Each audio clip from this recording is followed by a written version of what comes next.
өнімдеріміз теңдесі жоқ, еш жерде қайталанбайды. Адамда денсаулық болса, қалған нәрсенің барлығын жасауға болады. Мінекей біздің компания бізге керемет өнімді ұсынды. Одан кейін керемет маркетинг жоспарды берді бізге.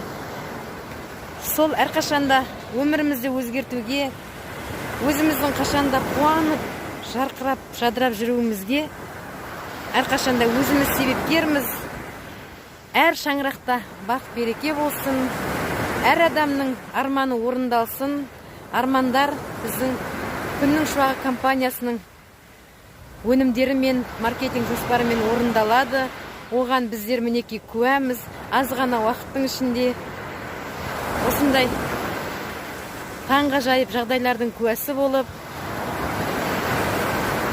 енді өзімнің ішімдегі қуанышымды, әсерімді жеткізуім